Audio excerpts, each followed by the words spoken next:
and this gives me the pleasure. We would like to welcome everyone on Zoom.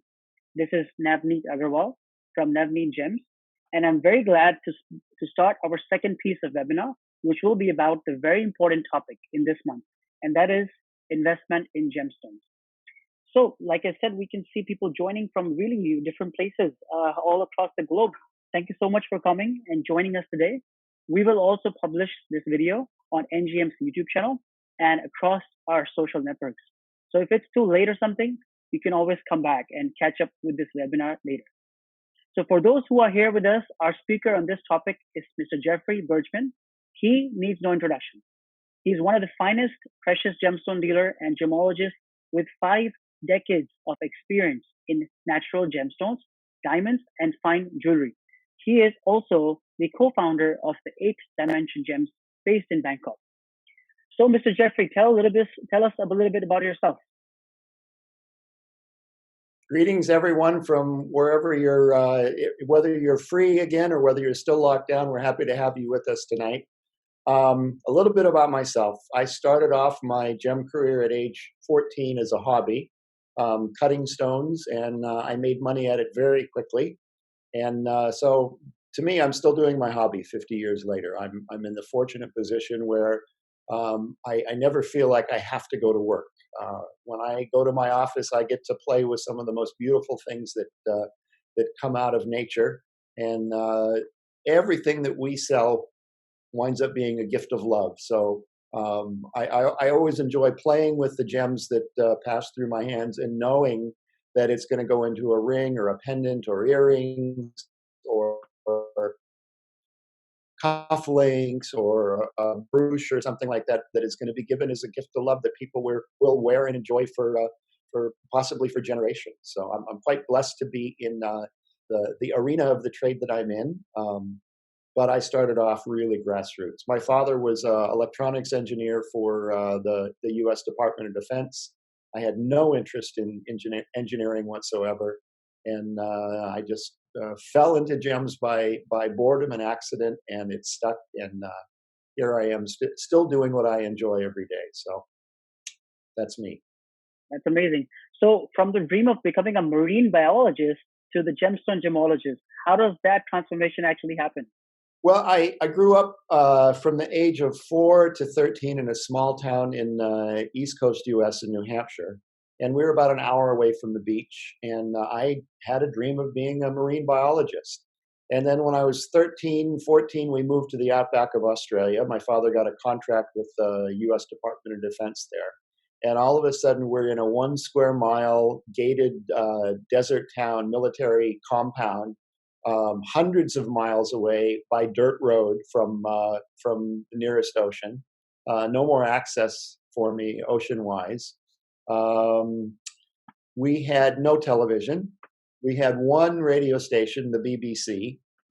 So I had a lake in my backyard. I had a tennis court in my front yard. I had mountains and spring sports, fall sports, summer holidays, camping by lakes and skiing in the winter and ice skating and all that. All of a sudden, I'm in this really harsh desert town with nothing to do. So I abandoned marine biology and got hooked on gems, and here we are. No regrets. I still love snorkeling and scuba diving, but I'm quite happy that I made the choices that I did when I did. Indeed. And we are happy you did. So tell us a little bit about the big three. Why are the three so important to investors to understand? And for viewers over here who have joined us, tell us about the big three gemstones. Well, when you're talking about ruby, emerald, and sapphire, the big three, first of all, you have to really, really heavily comes into play history. History and royalty, those are probably the two biggest influences. You look at the crown jewels of Europe, you're talking about a history that goes back thousands of years where mankind has appreciated and adorned themselves with rubies, emeralds, and sapphires. And it was really the wealthy European royal families that greatly popularized them, putting them in crowns and rings and tiaras and etc. So if you go to the major museums in Europe today, you'll find this historic jewelry featuring rubies, emeralds, and sapphires. Those are the big three. So you have beauty, rarity, you have durability. You know, the three primary components of what makes up a gemstone, and then you add to that the desirability over hundreds or even thousands of years. I think that's why ruby, sapphire, and emerald have maintained their preeminence in the colored stone arena to this day. Indeed, indeed. So probably we would like to know a little bit about the constraints to investment in gemstones, into fine, super fine gemstones. What are the constraints? Well, let's start first of all with the consumer. And I'm an advocate of consumers considering the money that they spend is not a traditional investment like gold, silver, platinum, or stocks and bonds, which have liquidity, virtually instant liquidity, or real estate that you can get a mortgage and borrow money from the bank on your real estate investment. But they're an investment in a gift of love. They're an investment that you're going to give to your loved ones that can possibly be passed down for generations. But for the average consumer, they should never think that they're buying a piece of jewelry or a gemstone with the thought that a few years down the road they're going to be able to resell it and make a profit. That should never be taken into consideration, and it should never be a marketing pitch as far as I'm concerned.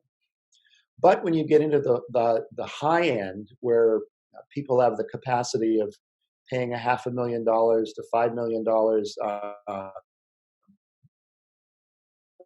buying at Christie's or Sotheby's, a different arena entirely. And I think that's the area you want to focus on. Is that correct? Yes, that's right. That's right. So today's webinar will be focusing more on the super fine gemstones for those super wealthy people. Yes. Well, if you do a little homework on pricing history, you'll find that there has been a steady increase in your peak auction prices of rubies, sapphires, emeralds, fancy colored diamonds for the last 20 years. They just continue going up. So certainly if you're a multimillionaire and you enjoy gems and jewelry, it's certainly reasonable to allocate a portion of your portfolio to fine gems. But now the next trick is, do you buy a branded item and pay the premium for that? Or do you try to get it at rock bottom wholesale price? There's pros and cons on both sides. If you buy a branded item like a Cartier, a Tiffany, a Van Cleef, something along that line, your resale value is very strong because these are the prominent pieces that come up for auction that fetch the premium prices. You add to that provenance. If you could find a piece that has some important history, someone important, someone famous owned it in the past, you have a much stronger potential of realizing a profit by holding for a period of time than if you buy just let's say you buy a fine cashmere sapphire. But if you buy a fine cashmere sapphire that's in an old Van Cleef mounting, that adds to the desirability of it at auction. And if that old cashmere sapphire in the Van Cleef mounting happens to have been owned by a famous actor or actress or royalty or someone like that is well known from the past, it adds to it in an even greater extent. So if you're that level of investor, then you either want to develop relationships with high-end wholesalers, go to the Hong Kong show, go to the Bangkok show, go to the Tucson show, there's no more Basel World, but go to Gem Geneva and make relationships with the wholesalers, and you'll be able to score something for essentially the same price that a high-end jeweler would pay for it. Or you work the auctions and you work them diligently. Those are your two main options for buying at that level. I'm talking about buying for great value, for holding and hoping that you're going to have an increase in value down the road. But having said that, there's caveat emptor, buyer beware.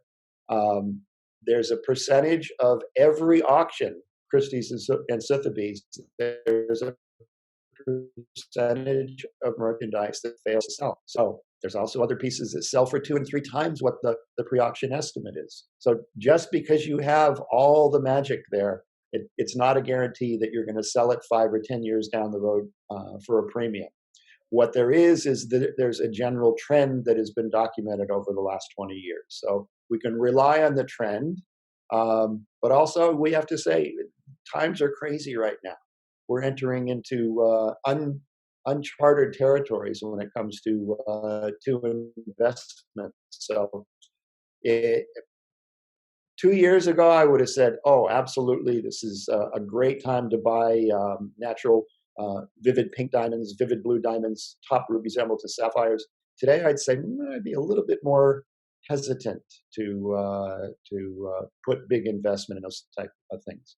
But then again, look at the stock market. I'm not sure that people are confident in the stock market today.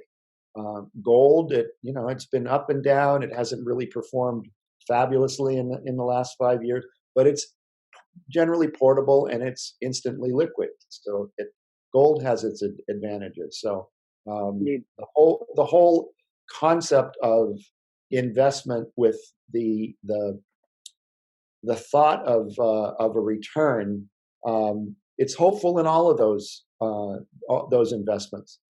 Again, the main difference between your precious metals, stocks, bonds, and real estate is your liquidity issue. Mm-hmm. I will talk about that more later. So this actually does bring me to the next question, which is about investing. Investing is a little bit about buying at the right price.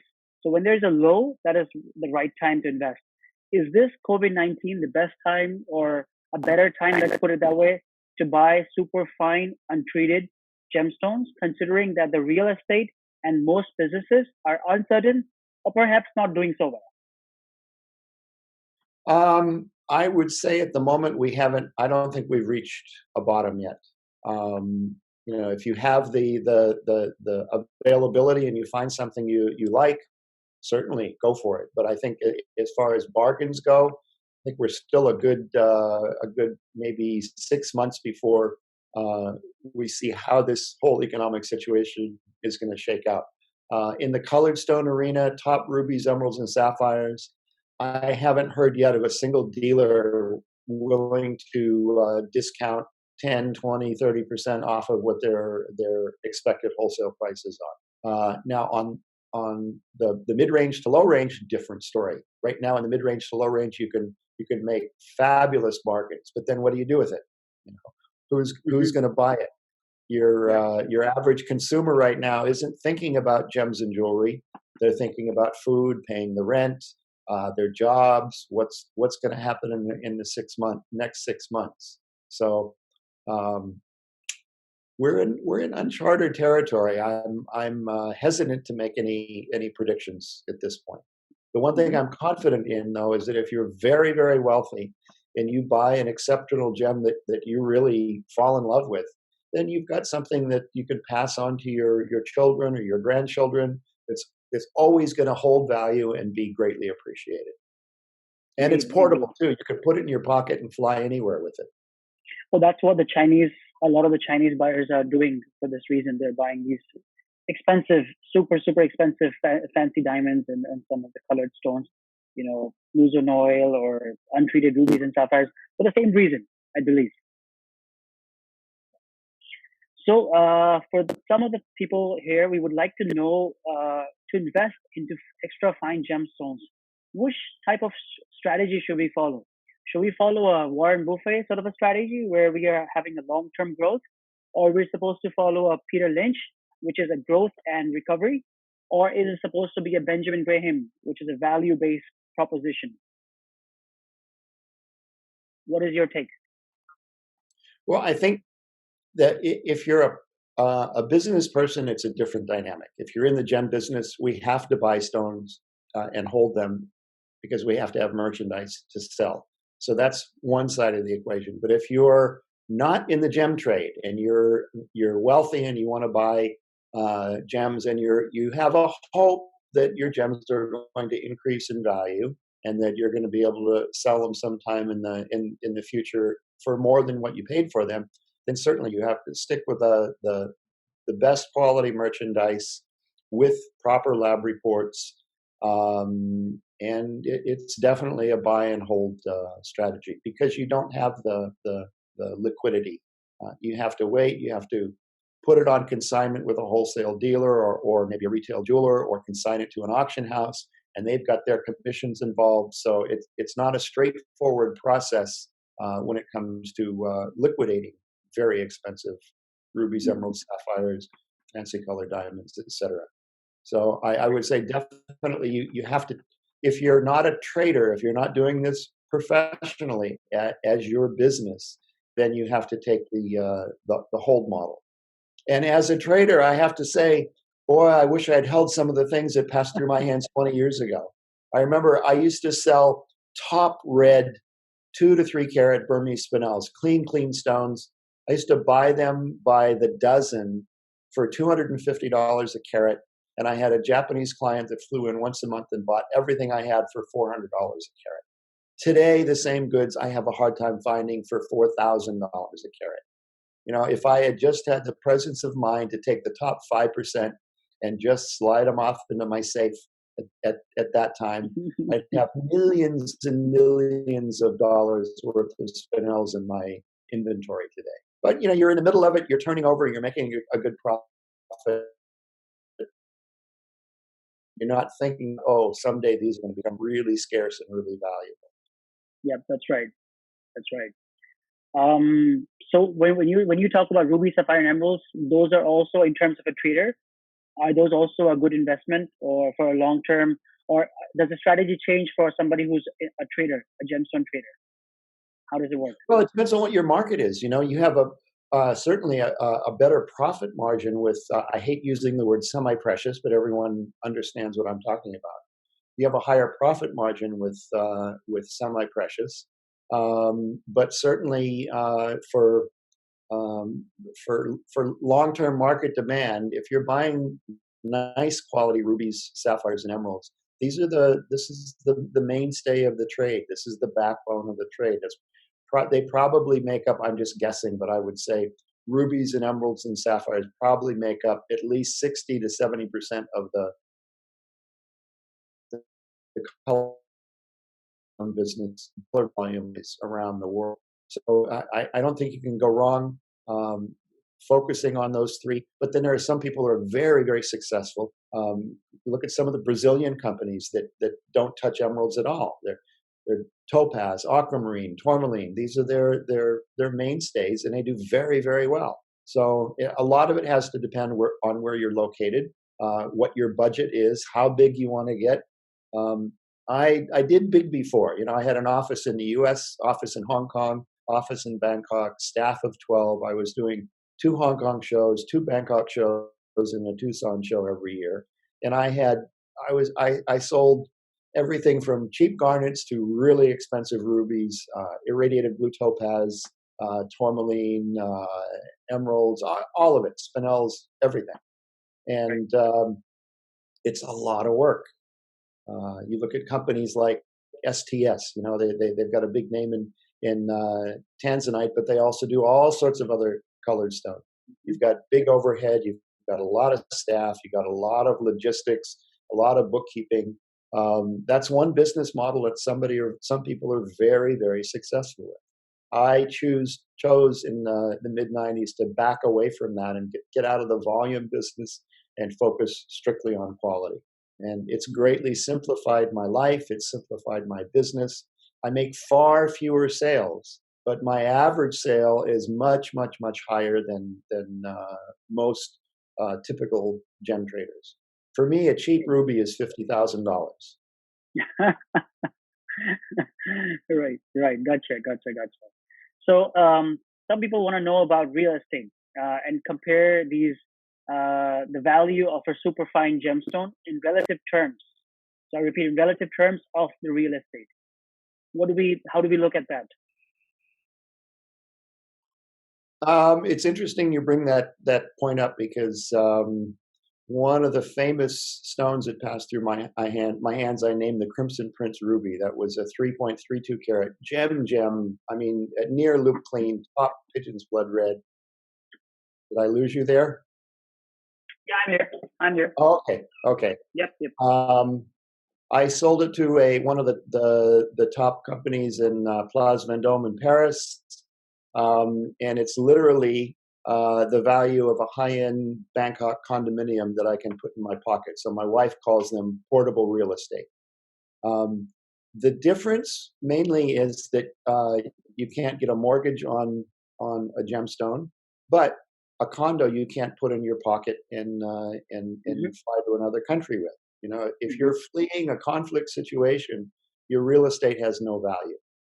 If you're fleeing a conflict situation, you put all you sell your gems into your clothes and you go to another country, you can reestablish yourself.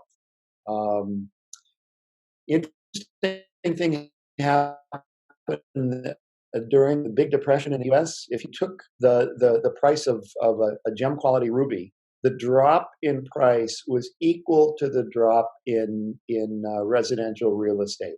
So top quality gems held their value in comparison to real estate. So Mm-hmm. if you're holding real estate or you're holding rubies, you didn't lose any money relatively. You see what I'm saying? Yeah, Those yeah, who held stocks got wiped out, yeah. got Right. absolutely devastated. But if you had a house that you owned or you had gemstones that you owned, their relative value maintained an equilibrium. So there is something to be said for holding fine gems in crisis situation. But let's Mm-hmm. face it, we're talking about what, the top few percent of people on planet Earth that have the luxury of being able to invest serious amounts of money into gems that if they reached a crisis situation, they can sew in their clothes and move to another country. Um, Mm-hmm. During before World War II, there are a lot of Jews that fled Europe with diamonds and jewelry and fine gems. Who, okay, let's say they were, we'll call them relatively millionaires when they were at home. They were relatively poor when they arrived, but they had enough money to from the gems that they sold to start new businesses, to buy a small apartment, to get themselves established, and to start life over again. Which is a lot better situation when you look at the refugees fleeing Syria today. They're coming out with the clothes on their back and nothing. So Mm-hmm. there is something to be said if you're fortunate enough to be in that stratosphere of wealth. Then yeah, certainly fine quality gems can be an important um, part of your investment portfolio. And I think, Jeffrey, the reality is that we're seeing the same situation where things are just going completely bizarre in the US, and that we can relate to it. We can relate to the situation where you're saying that you can just put a couple of gems in your pockets and go out of the country if you wish, and compare it to let's say the other assets that you have, maybe not as liquidable, maybe not as portable, like you said. Yeah, you try carrying $100,000 worth of gold. You're not going to get very far. And the other All thing right. is, if you carry gold or cash through the airport, you get flagged. Yep. You carry a gem through the airport, nobody cares. True that. True that. True that. So, most investors put a percentage of their income into gold. Most of the bigger investors. Now, Right? gold, as we all know, is a safe haven in the time of crisis for the government Yeah. and the people. And according to the World Gold Council in 2018, the central bank plots the second highest amount annually of total gold on record. And the reasons were clear. So let's take this time to compare gold versus a very fine, precious gemstone. So Yeah. here I have the gold price chart, which I'm just going to share my screen with, so we can all I, see. I'm see. familiar. I'm familiar with gold's fluctuations, um, and I have to say that from an appreciation value, rubies, top quality rubies, sapphires, emeralds, and fancy colored diamonds have absolutely killed gold over the last 20 years.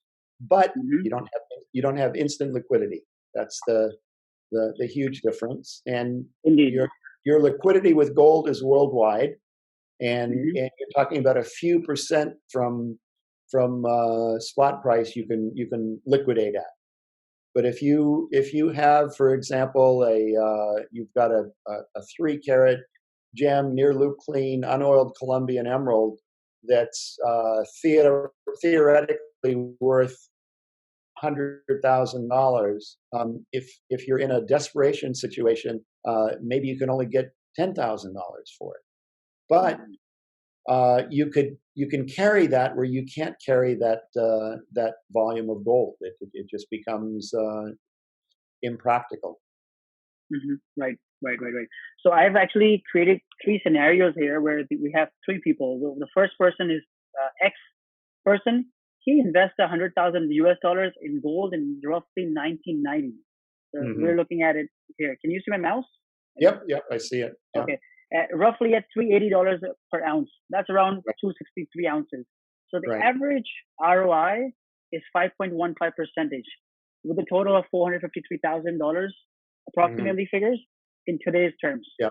And then the second thing we have is that when we invest, the person Y invests $100,000 in gold in 2000. So we're looking at roughly here where the prices went down a little bit. That's around roughly $250 a pound, and that's 400 ounces. So the average return investment for that person in today's term was roughly 10%. The third person, he invested $100,000 in gold in 2010. So that is around at this point, roughly. And that's around 100 ounces. Average ROI, 5.57%. Total value, $172,000. So with the person X and Z, in the long run, an average 5.36% ROI. I say long run because person X had it for 30 years and Z had it for 10 years. So they were able to achieve such returns on investment.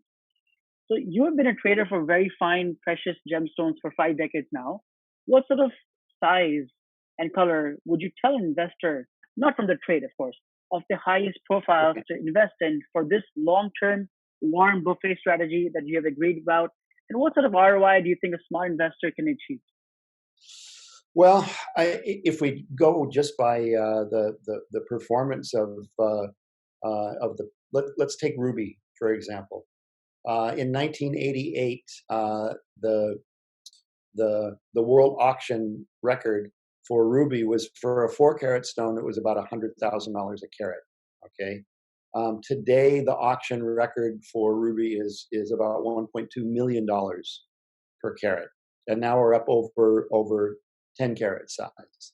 So you calculate the ROI on that; it's going to be huge numbers. But if you bring a piece like that to auction, you have to pay commission. The buyer pays a commission, so you take a serious chunk out of that 1.2 million per carat. Bring it down. Roughly, what sort of commission does it? Do you have an idea? They charge 10% to the buyer, and the seller side can go anywhere from say 25% down to a few percent, depending on who you are and how eager the auction house is to have your particular item in their auction. But you could figure at least an average of 20%, roughly 20%. Commission. Right. And there's always the issue of there's not a guarantee that it's going to sell. I would say sapphires over the last 20 years, maybe 30% of the sapphires that came to auction at Christie's and Sotheby's failed to sell. The bids weren't high enough. Some of them went for 2 and 3 times the pre-auction estimate. So the liquidity is the major issue if you're comparing gold to precious gems. But certainly, if you're playing in that upper stratosphere there, I would say minimum of 3 carat for ruby, minimum of 5 carat for sapphire and emerald. For emerald, you want a no oil stone, or at maybe an insignificant.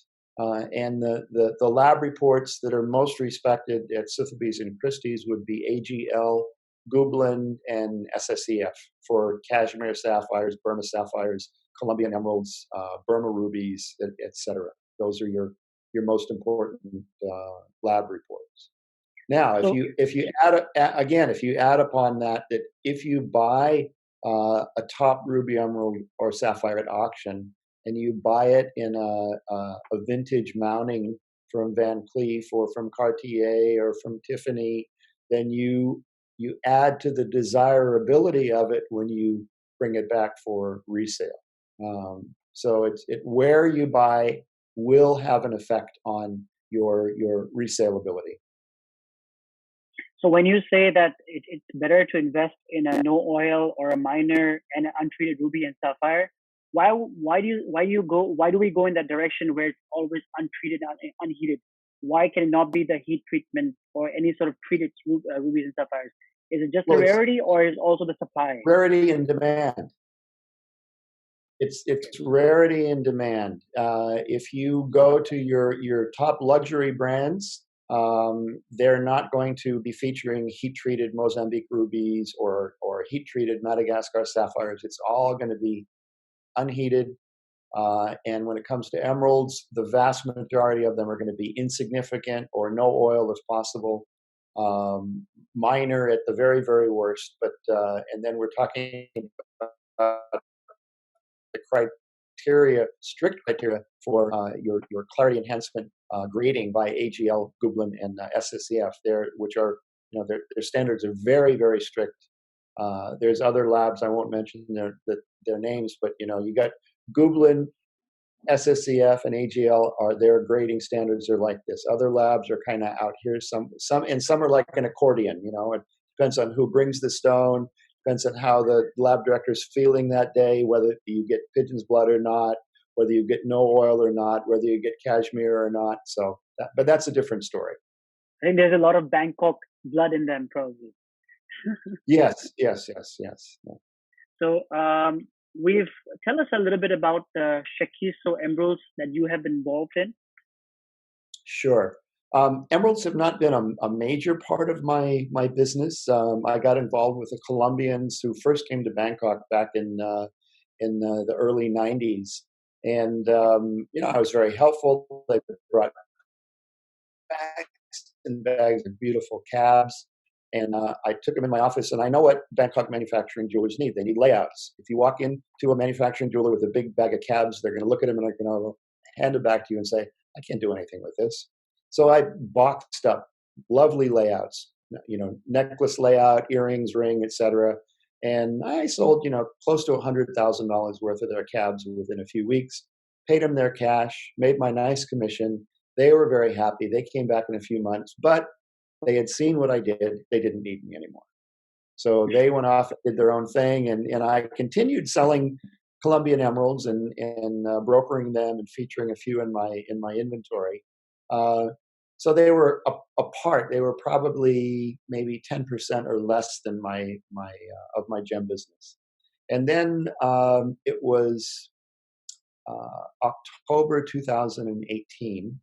Was it 2018? Yeah, October 2018. I was in Paris, and I got an email followed up by a phone call and said, "Hello, Mr. Jeffery. We're Ethiopians.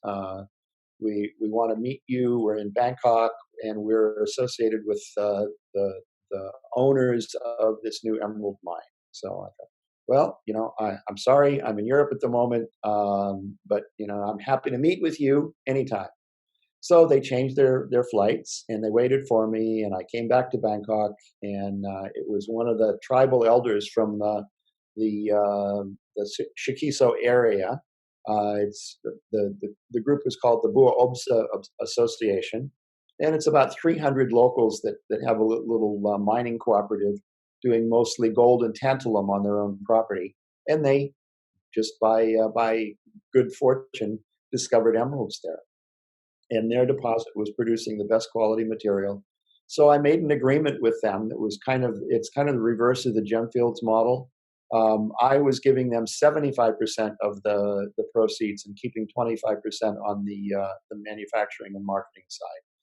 It worked out really well for the first 9 months, and then they had a a lag in production, and without informing us, the big boss bought 7 kilos of rough on the open market, and it was all it had been oiled, which a lot of rough is, and he didn't tell us. And we cut it up, and it was much lower quality. We had a lot of problems with the oil deep in the cracks, and then we eventually found out that he had bought it on the open market. So that kind of spoiled our mind-to-market, responsible sourcing, traceable sales pitch, and the partnership fell apart at that point. So I still sell very fine Ethiopian emeralds, but my ace in the hole is there's a lot of Jaipur dealers that bought big quantities of rough, and they're having a hard time marketing it because of the strength of Colombian and Zambian in the market. Ethiopian is still the baby newcomer, and there isn't strong demand for it yet. But I have serious clients that love Ethiopian because they compare the color with fine Colombian, which Gublin said as well. The color compared with fine Colombian emeralds. So if you put them side by side and you don't tell a customer which one is Colombian and which one is Ethiopian, and you say, well, this one is $10,000, but this one is $7,000. They'll look at the two of them and say, well, I'm buying a $7,000 one. Why is it less? And then you tell them, 10,000 for Colombian, 7,000 for the Ethiopian. More than 50% of the buyers say, I don't care, I'll take the better price. Maybe 30, 40%, well, tradition says I should buy the Colombian one. A lot of Chinese buyers will not buy Ethiopian, but there's some big players that are sharp enough to know that there's a future for Ethiopian because of that price differential. So when you have a consumer that comes in and they look at a piece of jewelry in the window and they see this 30, sometimes as much as 50% price differential, many consumers are going to say, hey, look, this is a gift for my wife or my daughter or whatever. Once they're wearing it, nobody's going to know whether it's Colombian or Ethiopian. I'm going to save myself the money and buy the newcomer that hasn't got the big name yet. So I see a big future potential for Ethiopia. Sadly, it's a country filled with strife and conflict, tribal violence, a lot of factionalization, Christian versus Muslim. So I think it's going to be decades before they can stabilize and become a reliable supplier for emeralds. But I've had a great experience, no regrets. And if the same guys came to me tomorrow, I'd do it all over again. It was worth the effort. Could have been a lot better than it was, but it turned out the way it did. And like I said, no regrets. I do agree about Ethiopia itself. I think it's a really brilliant place, and Africa itself has been amazing, especially even for the sapphires that we work with. So it's been, I believe, if it wasn't Africa, I think by now we'd be out of business because there's literally not enough sapphires in from Burma and from Sri Lanka to survive and to supply the world, especially Absolutely. China. This giant market that has come up in the past couple of years. If you just took out two countries, if you took out Mozambique and Madagascar, it would be a huge devastation to our trade. If we hadn't had Mozambique and Madagascar in rubies and sapphires in the last couple decades, we would have a small fraction of the business that we have today. And in emeralds, of course, it would be Zambia. Zambia has provided a lower cost alternative to Colombian in huge volumes that has really kept the emerald market ticking along. So huge. I'm grateful to Africa, but one of the things that I really, one of my pet peeves, I detest when someone says, "Oh, this is an African emerald," or "This is an African ruby." What? Nobody says, if you got a Burmese ruby, nobody says, "Oh, this is an Asian ruby," right? Nobody says that. Yeah. But as soon as it comes from Africa, there's that, "Oh, it's African," Come on. The best sapphires ever came out of southern Madagascar, and lots of labs called them top cashmere before they figured out that they were actually Madagascar sapphires, and they're equal with the best cashmeres you can ever find. So I will never turn my nose up to African gems. I put them on a very, very high pedestal. And I think it's when you say that sometimes people can say which and they just say it's an African sapphire or an African ruby. I think it's also because they can't really determine where it exactly came from because Africa is huge and there Yeah, are new mines that are coming up, so people yeah, sometimes just can't trace them. yeah. And it's certainly with the basaltic material, it's much more difficult to determine origin. You can have a Nigerian sapphire that looks like Burmese. You can have an Ethiopian sapphire that looks Burmese. But actually, the challenge to say for sure it's Nigerian or for sure it's Ethiopian, that's very, very difficult. Mm. Indeed, indeed, indeed. So moving back to the financial part of things, we have a Bergman's law. So can you explain that Yes. in detail about why it is important to acknowledge this for all people selling investment grade gemstones? Well, with the advent of the smartphone, as we call it, you have more and more unknowledgeable people that think they can get in the game and become brokers. So you have silly things like the world's largest diamond, which is a 450 carat smoky quartz that's available in Indonesia for $50 million. And the guy is absolutely convinced that he's got a real diamond that's worth $50 million. So as smartphones proliferate around the world and get themselves into the hands of more and more unknowledgeable people, you have an exponential increase in idiot brokers selling highly important, highly valuable gems that are actually worthless pieces of junk. It's just a matter of a little bit of knowledge can be dangerous. And the smartphone, people think that they know what they're talking about because they spent 10 minutes doing some research, and they make fools of themselves. Unfortunately, they give a bad name to our good trade because 95% of the dealers that I know are trying to pass on a good value to their clients. But there's this percentage on the fringe that think they can get in the gem business and make a lot of money quickly. They don't have any idea what they're doing. They misrepresent things, and they make the rest of us honest traders and dealers look bad. It makes the trade look bad in general. So I'm obnoxiously outspoken on LinkedIn when I see these idiots pitching these. And one of the worst ones is some of the uh,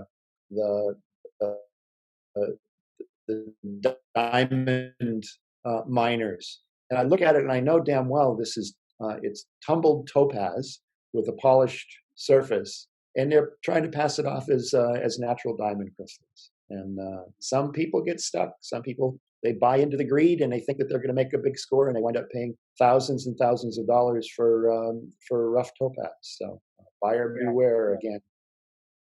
Well, that's why we have some of these nice groups that I saw recently on Facebook. There's a group called Gemmologist, I think, or Scammist, and I think it's a Oh, pretty good group for Gemologist, any yeah. sort of scams. Okay. Any sort of scams you're seeing around, you can post it, and people. I think there's a lot of people who see this group because, like you said, there's a lot of people doing it, and one person gets a jackpot, they will keep trying, and they will keep trying, and the rest of their life they'll keep trying because they know that one jackpot can change their life. So thanks to some of the groups Yes. that we have, and a lot of Yeah. information online that we can see reviews and feedback about the companies before actually buying something from these people. Sure. So something that we can also talk about, we mentioned that labs are very important for investment grade Yes. gemstones. Yeah. I personally am a big fan of lotus gemology because of how they explain Me too. Me too. inclusion. Yeah, I think a lot of us do, especially some people in Bangkok, because we see Richard and Yeah. Billy very often, and the passion they have towards creating such a better and a beautiful environment. So I think it's so. Explain us the importance of these certificates and which are again repeating the question, the answer you already answered, but repeating the question again. Which is the best? Which are the best three or two labs that somebody should and must have it? Well, it depends on what if you're dealing with just gems in general. Lotus is wonderful, and they're growing in the Southeast Asian market, growing in respect and appreciation. Of course, in the U.S. market, because Richard Hughes is a famous gemologist from the U.S. Lotus reports are well respected there. But for my European clients, most of them want Gublin and SSEF. High end in the US, it's also AGL and to a lesser extent GIA. In China, there's growing demand for Gublin and SSEF because they're starting to realize the wider standards of other labs, and that when they bought a fabulous unheated royal blue sapphire and they try to resell it and they find out that Gublin and SSEF do not call it royal blue, they lose a lot of money. So there's a narrowing of the respect and appreciation for lab reports in the upper end of the Chinese market to Gublin and SSEF. Let's see. AIGS is growing in respect and appreciation in China. Guild Laboratory has done great in southern China, especially with emeralds. That's about it. I mean, there's a lot of other labs around the world, but the strongest ones for the high end would be AGL in the U.S. And in Europe and Asia, Gublin and SSEF. Perfect. So we've had a couple of questions, and Sure. we must address them because they've been really wanting to get answered. So the first question is from Francesco Fiamma. I'm sorry if I spelled that wrong. But which platform or in which places is suitable to resell these high-end precious gemstones in order to take a profit? Which platform? Well, you're asking the wrong guy because I have no online sales presence whatsoever. Or offline as well. Offline, your trade shows, having a presence at the trade shows, because you have the buyers from Europe, you have the buyers from mainland China, you have the buyers from South America, from Africa, from the U.S. That come and visit the trade shows, but they're quite expensive. Online, I've seen people that have done quite well with Etsy, with Gemrock auction. It used to be that eBay was a great platform, but the competition now is so fierce. You do a search on ruby cabochons, and you get 45,000 things offered. So it's become an impractical, an overweight platform with the volume of things available for sale. So I'm whatever I gave you would be an opinion based on no personal experience. So my business model is completely different. My business model is based on reputation and relationships. I stopped doing trade shows decades ago, and now I supply dealers who do trade shows, and that's where I've chosen to stay. But certainly, there's some very, very successful online retailers. I know that if you put together a good website with a good B2B and a good and B2C platform, that there are people that do very well with it. I have a Pakistani friend of mine who he's not a rich guy, and he runs a few online sales with Gemrock Auction and Etsy and some of the other ones. And he was doing business through COVID. He was continuing to sell on a weekly basis, covering all of his expenses. And here I am, twiddling my thumbs, haven't written an invoice since Tucson, waiting to do some. Okay, certainly I can write one invoice that'll be his whole year of business.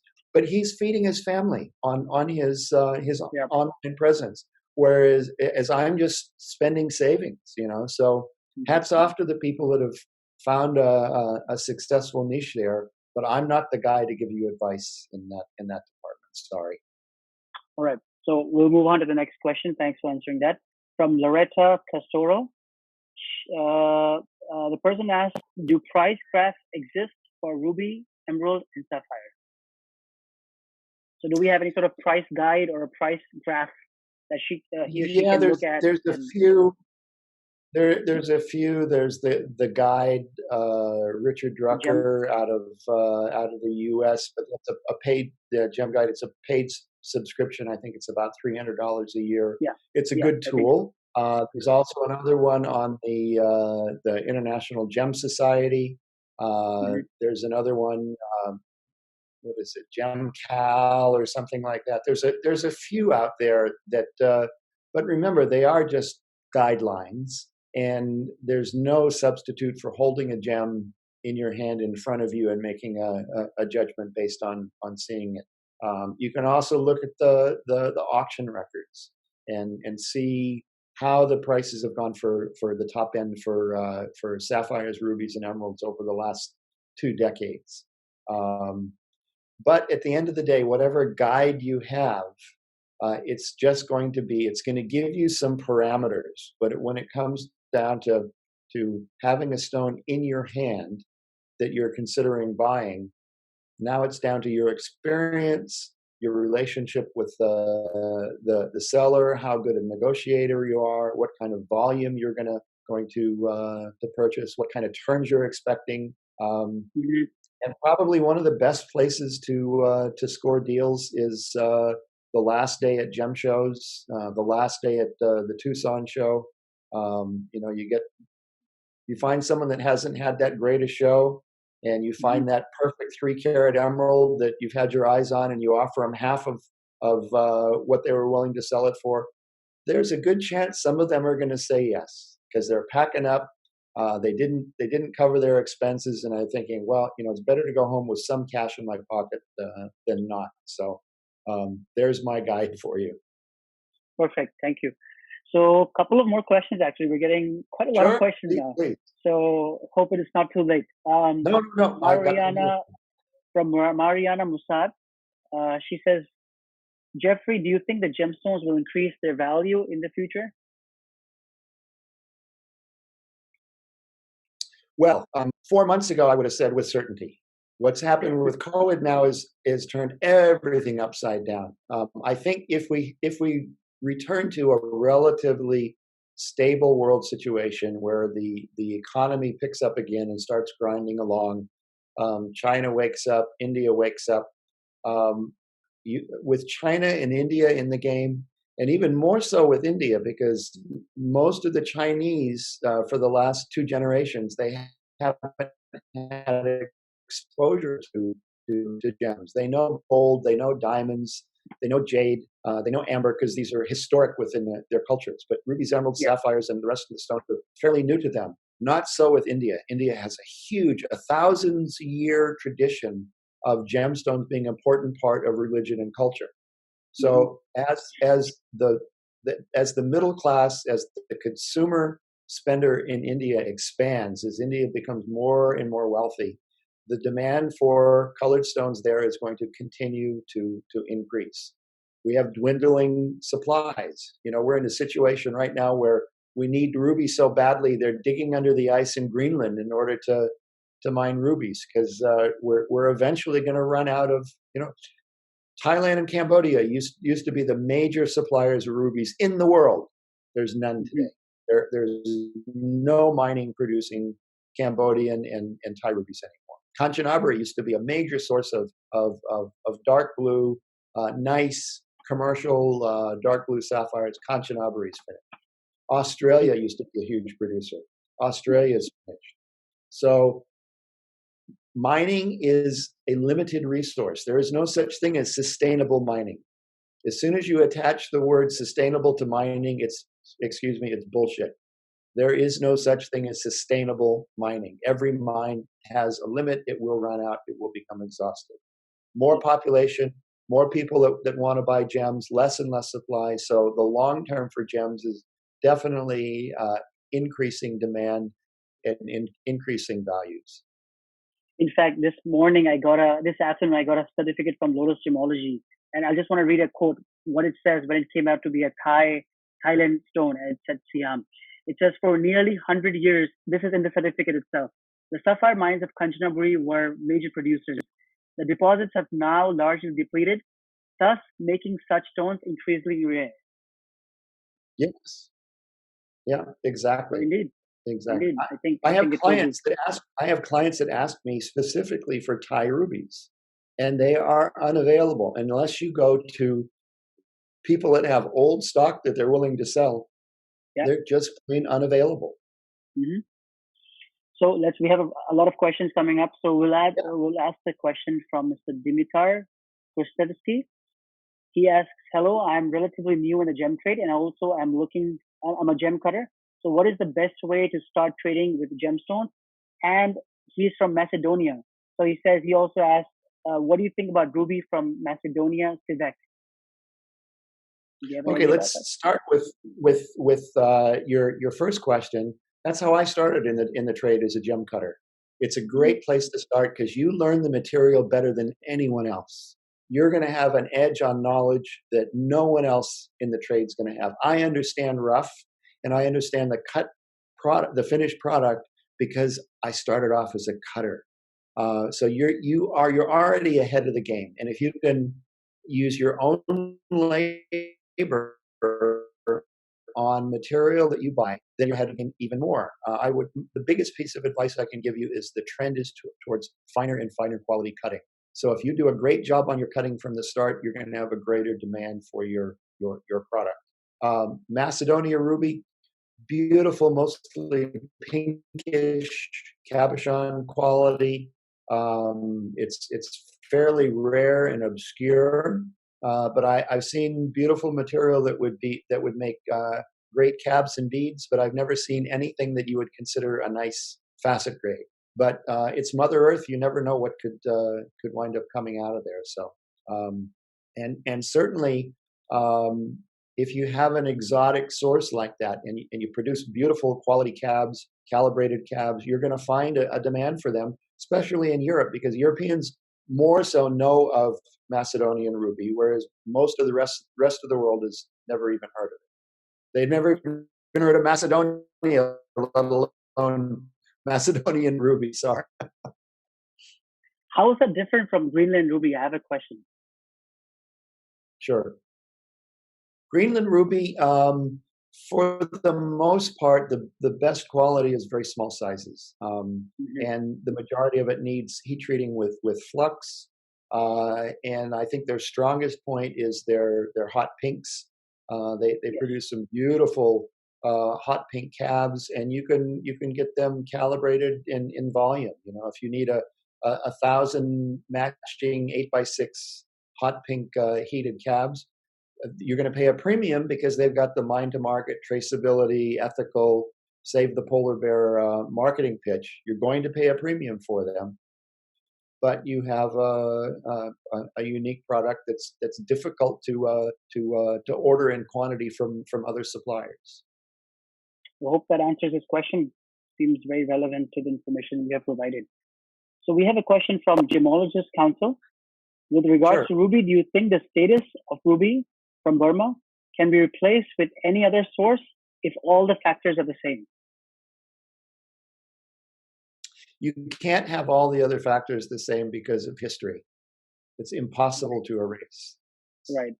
Yes. So if you're dealing with equal quality side by side, certainly Madagascar kills Burma as far as supply, as far as price per carat. But you still have this historic demand Yeah. for Burma. You know, the name Pigeon Blood came from Burma, and you cannot erase history from the equation.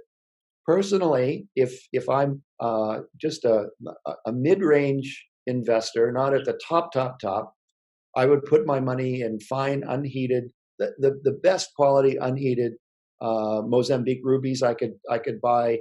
You know, clean, bright, unheated, 3 carat and up. A great place to tuck some money away. I've seen some a small quantity, but some very nice ruby from Madagascar.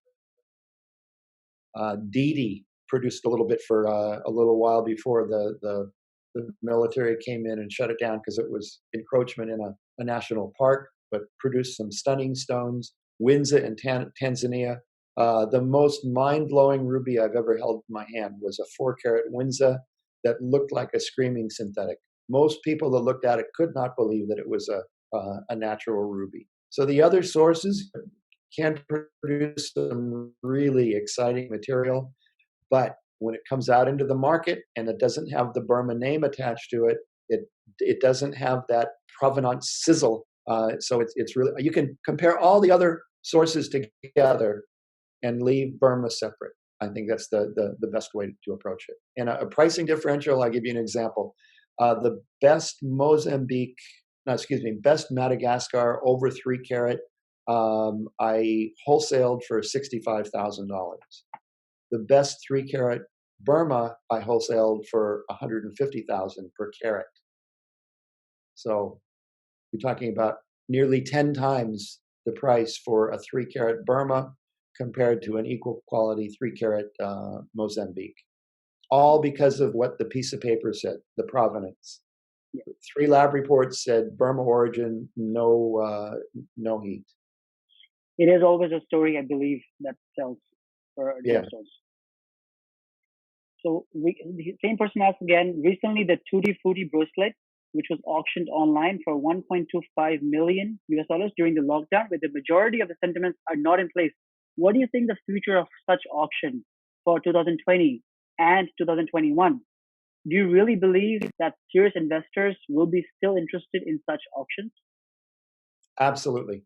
You have a percentage of the wealthy that are going to be unaffected by this.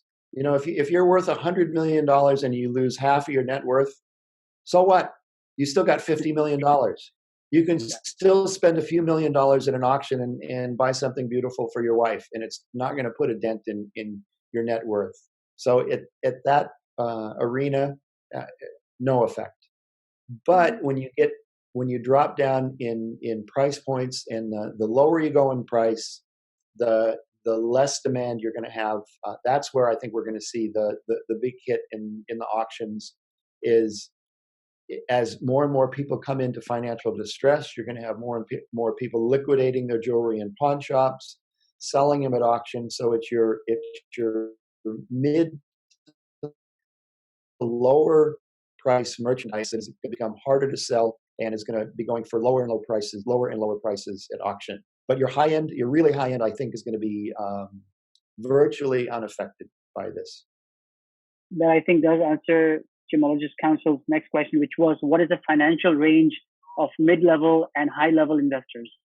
It depends on who you are. You know, one of the things that I mentioned in one of the other interviews I did is that, you know, if you're worth $100 million, spending $1 million on a necklace at auction is no big deal. But if you're a single mother working 2 jobs with 4 kids to support, and you want to buy your daughter a nice pendant for graduation, $1,000 is a big investment. So, you know, there's no guideline number wise unless you specify who the target is. If it's a billionaire, then you can say, you know, don't even bother thinking about anything below $1 million.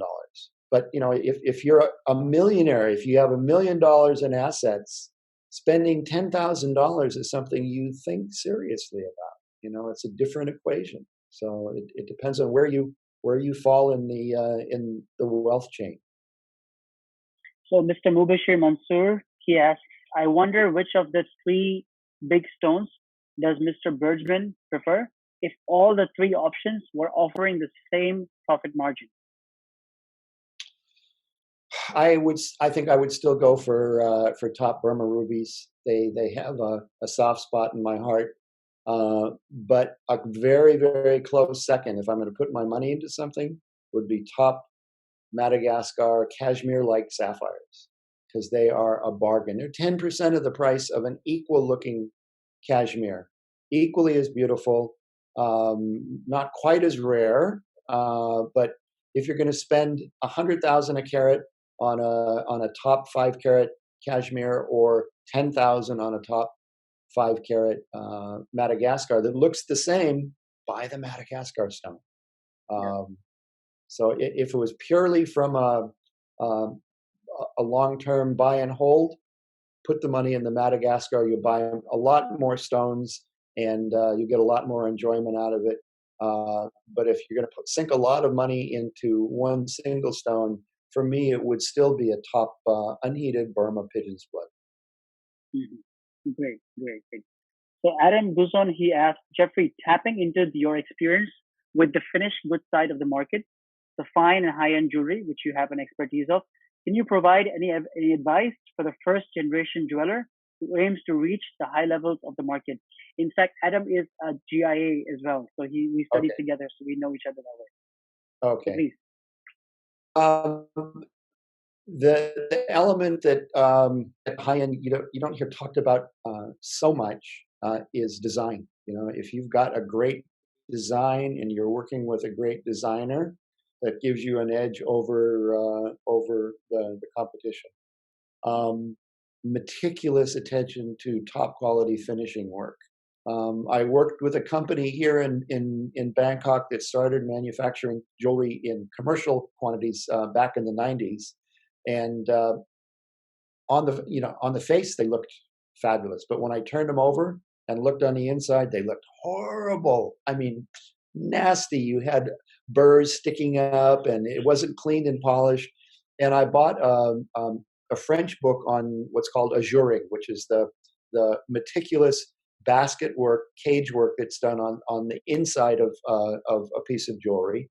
And I gave them that book. Within a year, they had a contract from a top retail chain in the U.S.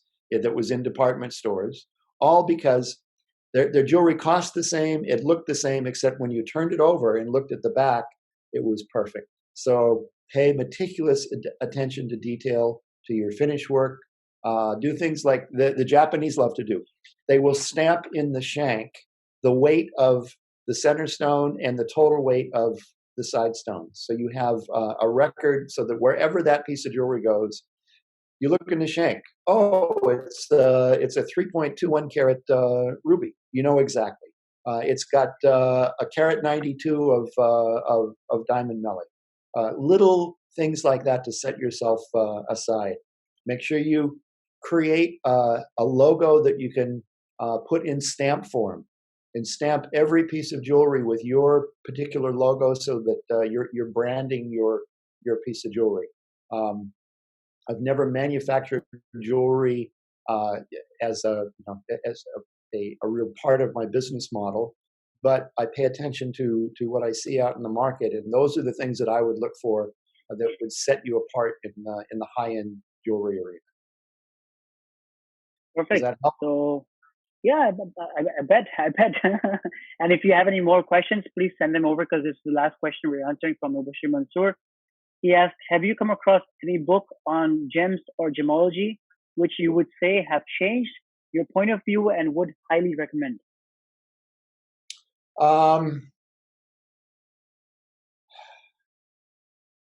I have to go back to Richard Hughes.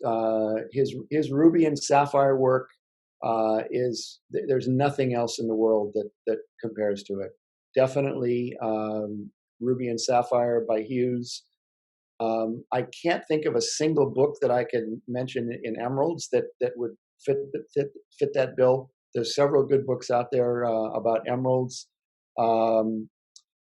Certainly the Inclusion series by Gublin and Koivula. If you're a gemologist and you want to learn the internal world of gems, the Inclusion series by Koivula and Gublin is a very important information for a gemologist. And I tell you what, I have so many books in my library, and every one of them has given me something valuable. Gems and Gemmology,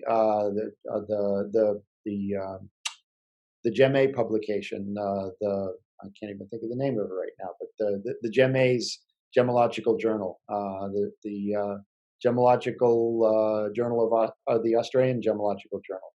Those are invaluable resources of gemmological knowledge. Subscribe to them and read them all. But yeah, the one book, it used to be the one only this thick, and now it's this thick, Ruby and Sapphire by Richard Hughes. Every gemologist, if you're selling or involved in rubies and sapphires, you must buy that book and absorb it. And I think I also love the way Mr. Richard Hughes, he explains color, and he explains, I was with him just a couple of days back, and he was explaining me how he has this really old book which talks about every color in this world. And this book doesn't even exist anymore. He didn't even show me the name, but he said that he bought it from a very old library in Ceylon Road somewhere in Bangkok. And he was explaining me that colors are amazing. Sometimes what your buyers see is not what you see, and it's so Absolutely. different.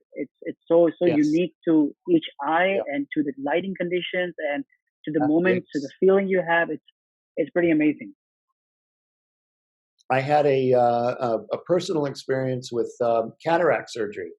I had some eye problems that resulted me forced cataract surgery in my right eye, and after I got the new lens put in, I noticed a big difference between the colors my left eye was seeing and the colors my right eye was seeing.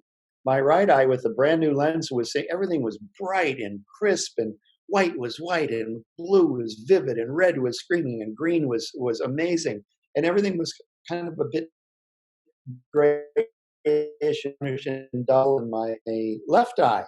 So I went and had my left eye checked out, and I said, "Oh, you've got a cataract. You need to have a new lens put in that one too."